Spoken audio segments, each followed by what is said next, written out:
ಬೆಳಗಿನ ಬೆಳಕು. ಪಶ್ಚಾತ್ತಾಪ ಭಾಗ 1. ಯಾಜಕಕಾಂಡ 26ನೇ ಅಧ್ಯಾಯ. ಯೆಹೋವನು ತನ್ನ ಜನರನ್ನು ಶಿಕ್ಷಿಸಿದ ನಂತರ ಏನಾಗುತ್ತದೆ ಎಂದು ಆತನೇ ಹೇಳುವ ಮಾತುಗಳ ಕಡೆಗೆ ಈಗ ನಾವು ಗಮನ ಹರಿಸೋಣ.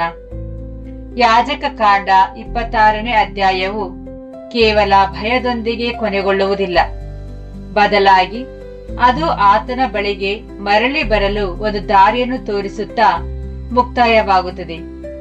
ದೇವರು ಹೀಗೆ ಹೇಳುತ್ತಾನೆ, ನಾನು ಅವರಿಗೆ ವಿರೋಧವಾಗಿ ನಡೆದು ಅವರನ್ನು ಅವರ ಶತ್ರುಗಳ ದೇಶಕ್ಕೆ ಸೇರಿಸಿದ ಮೇಲೆ ಅವರ ಮೊಂಡಾದ ಹಠಮಾರಿ ಹೃದಯಗಳು ತಗ್ಗಿಸಲ್ಪಟ್ಟಾಗ ಅವರು ತಮ್ಮ ಪಾಪಕ್ಕಾಗಿ ಶಿಕ್ಷೆಯನ್ನು ಅನುಭವಿಸುವರು. ಯಾಜಕಕಾಂಡ 26:41.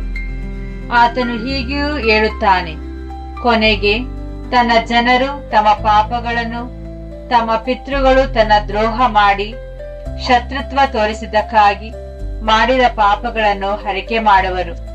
ಯಾಜಕಕಾಂಡ 26:40. ಈ ಮಾತುಗಳು ಕೇವಲ ನಿಯಮಗಳಲ್ಲ, ಇವು ದೀರ್ಘದರ್ಶನದ ಭವಿಷ್ಯವಾಣಿಗಳಾಗಿವೆ. ಅನ್ಯ ದೇಶಕ್ಕೆ ಹೊರಡಿಸಿರುವುದು ಕೇವಲ ಶಿಕ್ಷೆಯಲ್ಲ, ಅದು ಅಹಂಕಾರವನ್ನು ಕರಗಿಸುವ, ಹೃದಯಗಳನ್ನು ಮತ್ತೆ ಮೃದುಗೊಳಿಸುವ ಮತ್ತು ಪಶ್ಚಾತ್ತಾಪಕ್ಕೆ ಜನ್ಮ ನೀಡುವ ಒಂದು ಕುಲುಮೆಯಾಗಿದೆ ಎಂದು ಯೆಹೋವನು ತೋರಿಸಿಕೊಟ್ಟನು. ಯೆಹೂದದ ಜನರು ಬಾಬೆಲಿಗೆ ಸರಿಯಾಗಿ ಹೋದಾಗ ಇದೇ ಸಂಭವಿಸಿತು. ದೇಶವು ಕೈಬಿಟ್ಟು ಹೋಯಿತು, ನಗರವು ಧ್ವಂಸವಾಯಿತು, ದೇವಾಲಯವು ನಾಶವಾಯಿತು ಮತ್ತು ಜನರು ಪರದೇಶದಲ್ಲಿ ಯಾವುದರ ಬಗ್ಗೆಯೂ ಹೆಮ್ಮೆ ಪಡಲು ಸಾಧ್ಯವಿಲ್ಲದ ಸ್ಥಿತಿಯಲ್ಲಿ ಕುಳಿತಿದ್ದರು. ಅಲ್ಲಿ ಆ ಶತ್ರುಗಳ ದೇಶದಲ್ಲಿ ಹಠಮಾರಿ ಹೃದಯವು ತಗ್ಗಿಸಲ್ಪಟ್ಟಿತ್ತು. ಈ ಹೀನತೆಯನ್ನು ನಾವು ದಾನಿಯೇಲನ ಪ್ರಾರ್ಥನೆಯಲ್ಲಿ ಸ್ಪಷ್ಟವಾಗಿ ಕೇಳಬಹುದು.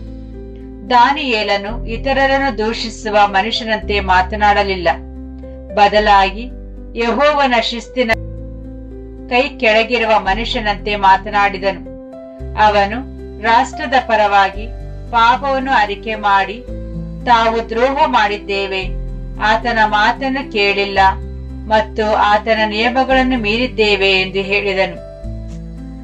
ದಾನಿಯೇಲ 9:3-6.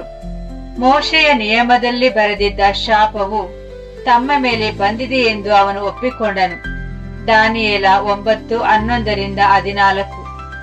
ಇದು ಯಾಜಕಕಾಂಡ 26ರ ಸಜೀವ ರೂಪವಾಗಿದೆ. ಅರಿಕೆ ಮಾಡಿಕೊಳ್ಳುವುದು ವಿನಯತೆ ಮತ್ತು ಯೆಹೋವನ ಶಿಸ್ತು ನೀತಿಯುತವಾಗಿದೆ ಎಂದು ಒಪ್ಪಿಕೊಳ್ಳುವುದು. ಯೆರೆಮೀಯನ ಪ್ರಲಾಪಗಳು ಸಹ ಇದೇ ರೀತಿಯ ಹೃದಯದ ಬದಲಾವಣೆಯನ್ನು ತೋರಿಸುತ್ತವೆ.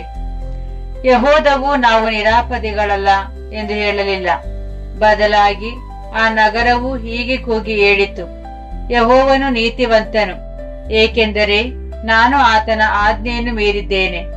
ಪ್ರಲಾಪಗಳು 1:18. ಮತ್ತು ನಾವು ಪಶ್ಚಾತ್ತಾಪದ ಕರೆಯನ್ನು ಕೇಳುತ್ತೇವೆ. ನಾವು ನಮ್ಮ ಮಾರ್ಗಗಳನ್ನು ಪರೀಕ್ಷಿಸಿ ಶೋಧಿಸಿ ಯೆಹೋವನ ಕಡೆಗೆ ತಿರುಗಿಕೊಳ್ಳೋಣ.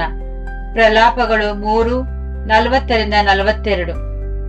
ಇದು ಅಹಂಕಾರಿ ಜನರ ಭಾಷೆಯಲ್ಲ, ಇದು ಮುರಿದು ಹೋದ ಜನರು ಯೆಹೋವನಿಗೆ ಭಯಪಡಲು ಮತ್ತು ಆತನ ಮಾರ್ಗಗಳನ್ನು ಪ್ರೀತಿಸಲು ಕಲಿಯುತ್ತಿರುವ ಧ್ವನಿಯಾಗಿದೆ.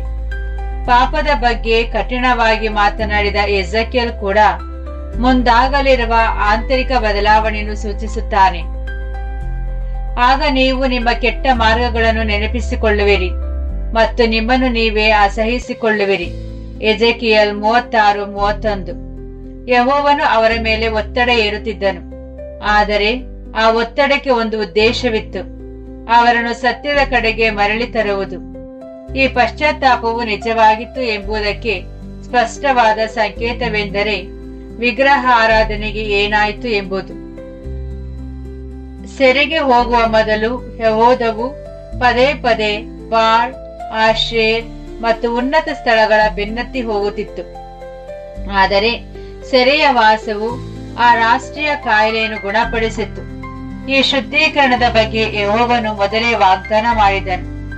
ನಾನು ನಿಮ್ಮ ಮೇಲೆ ಶುದ್ಧವಾದ ನೀರನ್ನು ಪ್ರೋಕ್ಷಿಸುವೆನು, ನಿಮ್ಮ ಎಲ್ಲಾ ವಿಗ್ರಹಗಳಿಂದ ನಿಮ್ಮನ್ನು ಶುದ್ಧ ಮಾಡುವೆನು, ನಾನು ನಿಮಗೆ ಹೊಸ ಹೃದಯವನ್ನು ಕೊಡುವೆನು. ಎಜೆಕಿಯೇಲ್ 36:25-26. ಯೆಹೂದವು ಬಾಬಿಲೋನಿನಿಂದ ಹಿಂದಿರುಗಿದಾಗ ಅವರ ಜೀವನವು ಎಜ್ರಾ, ನೆಹೆಮೀಯ, ಹಗ್ಗಾಯ, ಜಕಾರ್ಯ ಮತ್ತು ಮಲಾಕಿಯ ಪುಸ್ತಕಗಳಲ್ಲಿ ದಾಖಲಾಗಿದೆ. ಅಲ್ಲಿ ಗಮನಿಸಬೇಕಾದ ಅಂಶವೆಂದರೆ ಆ ಪುಸ್ತಕಗಳು ಹೇಳುವ ಸಂಗತಿಗಳಿಗಿಂತ ಹೆಚ್ಚಾಗಿ ಅವುಗಳು ಯಾವುದರ ಬಗ್ಗೆ ಹೇಳುವುದಿಲ್ಲ ಎಂಬುದು ಮುಖ್ಯ. ಬಾಳ್ ವಿಗ್ರಹವನ್ನು ಮತ್ತೆ ತರಲಾಗಲಿಲ್ಲ. ಆಶೇರ ಪೂಜೆಯನ್ನು ಮರುಪರಿಚಯಿಸಲಿಲ್ಲ. ಹಿಂದಿರುಗಿದ ನಂತರ ಯಾವ ಪ್ರವಾದಿಯು ಯೆಹೂದವು ಮತ್ತೆ ರಾಷ್ಟ್ರೀಯವಾಗಿ ವಿಗ್ರಹಾರಾಧನೆಗೆ ಮರಳಿದ್ದಕ್ಕಾಗಿ ಅವರನ್ನು ಗದರಿಸುವುದಿಲ್ಲ. ಅವರ ಪಾಪಗಳು ಬೇರೆ ರೀತಿಯಾದವು. ಮಲಾಕಿಯ ಕಪಟತನ, ಅಸಡ್ಡೆಯ ಆರಾಧನೆ, ಭ್ರಷ್ಟ ಯಾಜಕರು, ಕುಟುಂಬದ ನಂಬಿಕೆ ದ್ರೋಹ ಮತ್ತು ಅನ್ಯಾಯವನ್ನು ಗದರಿಸುತ್ತಾನೆ. ಮಲಾಕಿ 1-3. ಹೋರಾಟವು ಕಲ್ಲಿನ ವಿಗ್ರಹಗಳಿಂದ ಹೃದಯದ ವಿಗ್ರಹಗಳಾದ ಅಹಂಕಾರ, ತಣ್ಣನೆಯ ಧರ್ಮ ಮತ್ತು ಸ್ವಾರ್ಥಿ ಜೀವನದ ಕಡೆಗೆ ಬದಲಾಯಿತು. ಈ ಬದಲಾವಣೆಯ ಒಂದು ಪ್ರಮುಖ ವಿಷಯವನ್ನು ತೋರಿಸುತ್ತದೆ. ಸೆರೆಯ ವಾಸವು ಒಮ್ಮೆ ಅವರನ್ನು ಬಂಧಿಸಿದ್ದ ಹಳೆಯ ವಿಗ್ರಹಗಳ ವ್ಯವಸ್ಥೆಯನ್ನು ಮುರಿದು ಹಾಕಿತು. ಸೆರೆಯ ವಾಸದ ನಂತರ ಜನರು ಒಬ್ಬನೇ ದೇವರನ್ನು ಆರಾಧಿಸುವಲ್ಲಿ ಕಟ್ಟುನಿಟ್ಟಾದರು. ತೋರಾ ಅಂದರೆ ಧರ್ಮಶಾಸ್ತ್ರ ಓದುವುದು ಮತ್ತೆ ಕೇಂದ್ರ ಬಿಂದುವಾಯಿತು. ಯೇಸುವಿನ ಕಾಲದ ವೇಳೆಗೆ ಯಹೂದ್ಯರ ಮೇಲಿದ್ದ ಸಾಮಾನ್ಯ ಆರೋಪವು ವಿಗ್ರಹಾರಾಧನೆಯಲ್ಲ, ಬದಲಾಗಿ ಅದು ಧಾರ್ಮಿಕ ಅಂಧಕಾರದ ಅಭಿಮಾನ, ಕಪಟತನ ಮತ್ತು ನ್ಯಾಯ, ಕರುಣೆ ಹಾಗೂ ನಂಬಿಕೆಯಂತಹ ಪ್ರಮುಖ ವಿಷಯಗಳನ್ನು ಮರೆತಿರುವುದು ಆಗಿತ್ತು. ಮತ್ತಾಯ 23:23. ಇದು ಸಹ ಯಾಜಕ ಕಾಂಡ 26 ಮಾದರಿಗೆ ಹೊಂದಿಕೆಯಾಗುತ್ತದೆ. ಯೆಹೋವನ ಶಿಸ್ತು ಅವರನ್ನು ನಾಶ ಮಾಡುವುದಕ್ಕಲ್ಲ, ಬದಲಾಗಿ ಅವರನ್ನು ಸರಿಪಡಿಸಲು ಮತ್ತು ಆತನ ಒಡಂಬಡಿಕೆಯ ಯೋಜನೆಯನ್ನು ಕಾಪಾಡಲು ಇತ್ತು. ಯೆಹೋವನು ಅವರನ್ನು ಸೆರೆಯಲ್ಲಿಟ್ಟಾಗ ಏಕೆ ಸಂಪೂರ್ಣವಾಗಿ ನಿರ್ಮೂಲನೆ ಮಾಡಲಿಲ್ಲ ಎಂಬುದು ಯಾಜಕ ಕಾಂಡ 26 ವಿವರಿಸುತ್ತದೆ. ಇಷ್ಟೆಲ್ಲ ಶಿಕ್ಷೆಗಳ ನಂತರವೂ ಯೆಹೋವನು ಹೇಳುತ್ತಾನೆ, ಅವರು ತಮ್ಮ ಶತ್ರುಗಳ ದೇಶದಲ್ಲಿದ್ದರೂ ನಾನು ಅವರನ್ನು ಪೂರ್ತಿಯಾಗಿ ಕಡೆಗಣಿಸುವುದಿಲ್ಲ ಅಥವಾ ಅಸಹಿಸುವುದಿಲ್ಲ. ಅವರನ್ನು ಸಂಹರಿಸಿ ಅವರೊಂದಿಗೆ ನನ್ನ ಒಡಂಬಡಿಕೆಯನ್ನು ರದ್ದು ಮಾಡುವುದಿಲ್ಲ, ಏಕೆಂದರೆ ನಾನು ಅವರ ದೇವರಾದ ಯೆಹೋವನು. ಯಾಜಕ ಕಾಂಡ 26:44. ಮತ್ತು ಆತನು ಅದಕ್ಕೆ ಕಾರಣವನ್ನು ಹೇಳುತ್ತಾನೆ. ಅವರ ದೇವರಾಗಿರಬೇಕೆಂದು ಐಗುಪ್ತ ದೇಶದಿಂದ ನಾನು ಬರಮಾಡಿದ ಅವರ ಪಿತೃಗಳೊಂದಿಗೆ ಮಾಡಿಕೊಂಡ ಪುರಾತನ ಒಡಂಬಡಿಕೆಯನ್ನು ನಾನು ಅವರ ನಿಮಿತ್ತ ನೆನಪಿಸಿಕೊಳ್ಳುವೆನು. ಯಾಜಕ ಕಾಂಡ 26:45. ಇದು ಇಸ್ರಾಯೇಲರು ಅರ್ಹರಾಗಿದ್ದರು ಎಂದಲ್ಲ, ಬದಲಾಗಿ ಯೆಹೋವನು ತನ್ನ ಸ್ವಂತ ಹೆಸರಿಗೆ ಮತ್ತು ವಾಗ್ದಾನಗಳಿಗೆ ನಂಬಿಗಸ್ತನಾಗಿದ್ದಾನೆ ಎಂದರ್ಥ. ಯೆರೆಮೀಯನು ಇದೇ ಸತ್ಯವನ್ನು ಒಂದು ದೀರ್ಘ ದರ್ಶನದೊಂದಿಗೆ ಹೇಳುತ್ತಾನೆ. ಹಗಲಿನಲ್ಲಿ ಸೂರ್ಯನ ಮತ್ತು ರಾತ್ರಿಯಲ್ಲಿ ಚಂದ್ರ ನಕ್ಷತ್ರಗಳ ನಿಯಮಿತ ಕ್ರಮವು ಎಷ್ಟು ಕಾಲ ಇರುತ್ತದೋ ಅಷ್ಟು ಕಾಲ ಇಸ್ರಾಯೇಲಿನ ಸಂತತಿಯು ನನ್ನ ಮುಂದೆ ಒಂದು ರಾಷ್ಟ್ರವಾಗಿ ಇರುತ್ತದೆ ಎಂದು ಯೆಹೋವನು ಹೇಳುತ್ತಾನೆ. ಯೆರೆಮೀಯ 31:35-36. ಸಂದೇಶವು ಸರಳವಾಗಿದೆ. ಸೂರ್ಯ ಮತ್ತೆ ಚಂದ್ರರು ಹೇಗೆ ಮಾಯವಾಗುವುದಿಲ್ಲವೋ ಹಾಗೆಯೇ ಇಸ್ರಾಯೇಲಿಗಾಗಿ ಯೆಹೋವನಿಗಿರುವ ಒಡಂಬಡಿಕೆಯ ಉದ್ದೇಶವು ಅಳೆಯುವುದಿಲ್ಲ. ಇದರ ಅರ್ಥ ಪ್ರತಿಯೊಬ್ಬ ಇಸ್ರಾಯೇಲನು ನೀತಿವಂತನೆಂದಲ್ಲ, ಬದಲಾಗಿ ಯೆಹೋವನು ತನ್ನ ಯೋಜನೆಯನ್ನು ಕೈಬಿಡುವುದಿಲ್ಲ ಎಂದರ್ಥ. ಆತನ ಶಿಸ್ತು ನಿಜವಾದುದು, ಆದರೆ ಆತನ ಒಡಂಬಡಿಕೆಯ ನಂಬಿಗಸ್ತಿಕೆ ಅದಕ್ಕಿಂತಲೂ ಆಳವಾದುದು.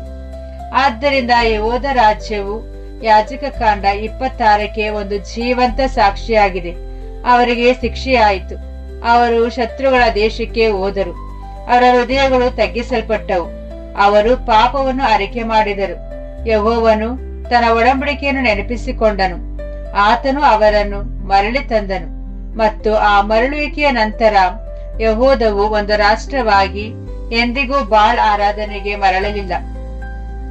ವಿಗ್ರಹಗಳು ಶಕ್ತಿಹೀನವೆಂಬುದನ್ನು, ಯೆಹೋವನ ವಾಕ್ಯವು ಸತ್ಯವೆಂಬುದನ್ನು ಅವರ ಸೆರೆವಾಸದಿಂದ ಸಾಬೀತುಪಡಿಸಿತು ಮತ್ತು ಅವರ ರಾಷ್ಟ್ರೀಯ ದಿಕ್ಕಿನಲ್ಲಿ ಶಾಶ್ವತ ಬದಲಾವಣೆಯನ್ನು ತಂದಿತು. ಆದರೆ ಯಾಜಕ ಕಾಂಡ 26 ಕೇವಲ ಯೆಹೂದದ ಬಗ್ಗೆ ಮಾತ್ರ ಮಾತನಾಡುವುದಿಲ್ಲ. ಅದು ಇಡೀ ಇಸ್ರಾಯೇಲಿನ ಬಗ್ಗೆ ಮಾತನಾಡುತ್ತದೆ. ಇಲ್ಲಿ ನಮ್ಮ ಮನಸ್ಸಿನಲ್ಲಿ ಒಂದು ಗಂಭೀರವಾದ ಪ್ರಶ್ನೆ ಏಳುತ್ತದೆ, ಏಕೆಂದರೆ ಅಲ್ಲಿ ಇನ್ನೊಂದು ರಾಜ್ಯವಿತ್ತು. ಉತ್ತರ ಇಸ್ರಾಯೇಲ್ ಅಂದರೆ ಸಮಾರ್ಯದ 10 ಕುಲಗಳು. ಅವರಿಗೂ ಎಚ್ಚರಿಕೆಗಳು ಬಂದಿದವು. ಅವರಿಗೂ ಪ್ರವಾದಿಗಳಿದ್ದರು. ಅವರು ಸಹ ನ್ಯಾಯ ತೀರ್ಪಿಗೆ ಒಳಗಾದರು. ಆದರೂ ಅವರು ಅಂತ್ಯವು ತುಂಬಾ ಭಿನ್ನವಾಗಿ ಕಾಣುತ್ತದೆ. ಯೆಹೂದವು ಮರಳಿ ಬಂದಿತು, ಆದರೆ ಉತ್ತರ ರಾಜ್ಯವು ಇದೇ ರೀತಿಯಲ್ಲಿ ಪಶ್ಚಾತ್ತಾಪ ಪಟ್ಟಿತೆ. ಅವರು ಪಾಪಗಳನ್ನು ಅರಿಕೆ ಮಾಡಿ ವಿನಯವುಳ್ಳವರಾಗಿ ಒಡಂಬಡಿಕೆಯ ಜೀವನಕ್ಕೆ ಮರಳಿ ಬಂದರೆ, ಅಥವಾ ಅವರ ಕಥೆಯು ಒಂದು ಕತ್ತಲೆಯಾದ ರೀತಿಯಲ್ಲಿ ಕೊನೆಗೊಂಡಿತೆ. ಇಲ್ಲಿ ನಾವು ಇಂದು ವಿರಾಮ ತೆಗೆದುಕೊಳ್ಳೋಣ ಮತ್ತು ನಾಳೆ ಯೆಹೋವನ ಚಿತ್ತವಿದ್ದರೆ ಈ ಪ್ರಶ್ನೆಯನ್ನು ಕೈಗೆತ್ತಿಕೊಳ್ಳೋಣ. ಉತ್ತರ ರಾಜ್ಯವು ಪಶ್ಚಾತ್ತಾಪ ಪಟ್ಟಿತೆ ಅಥವಾ ಇಲ್ಲವೇ? ಪ್ರಾರ್ಥನೆ. ತಂದೆಯಾದ ದೇವರೇ, ನಿನ್ನ ಶಿಸ್ತು ನಮ್ಮನ್ನು ನಾಶ ಮಾಡಲೂ ಅಲ್ಲ, ಬದಲಾಗಿ ನಮ್ಮನ್ನು ವಿಧೇಯತೆ ಉಳ್ಳವರಾಗಿ ಮಾಡಲು ಮತ್ತು ಗುಣಪಡಿಸಲು ಇರುವುದಕ್ಕಾಗಿ ನಿನಗೆ ಸ್ತೋತ್ರ. ಯೆಹೂದಕ್ಕೆ ಅರಿಕೆ ಮತ್ತು ಪಶ್ಚಾತ್ತಾಪದ ಮೂಲಕ ಮರಳಿ ಬರುವ ದಾರಿಯನ್ನು ತೋರಿಸಿದ್ದಕ್ಕಾಗಿ ವಂದನೆಗಳು. ದಯವಿಟ್ಟು ನಮಗೆ ಮೃದುವಾದ ಹೃದಯಗಳನ್ನು ನೀಡು. ಆಗ ನೀನು ನಮ್ಮನ್ನು ತಿದ್ದುವಾಗ ನಾವು ನಿನ್ನ ಧ್ವನಿಗೆ ಎದುರು ನಿಲ್ಲುವುದಿಲ್ಲ. ನಮ್ಮೊಳಗಿರುವ ಪ್ರತಿಯೊಂದು ವಿಗ್ರಹದಿಂದ ತಿರುಗಿಕೊಳ್ಳಲು ಮತ್ತು ಭಯಭಕ್ತಿಯಿಂದ ನಿನ್ನ ಒಡಂಬಡಿಕೆಯ ಮಾರ್ಗದಲ್ಲಿ ನಡೆಯಲು ನಮಗೆ ಸಹಾಯ ಮಾಡು. ನಮ್ಮ ಪ್ರಭುವಾದ ಯೇಸು ಕ್ರಿಸ್ತರ ಹೆಸರಿನಲ್ಲಿ ಬೇಡುತ್ತೇವೆ, ಆಮೀನ್.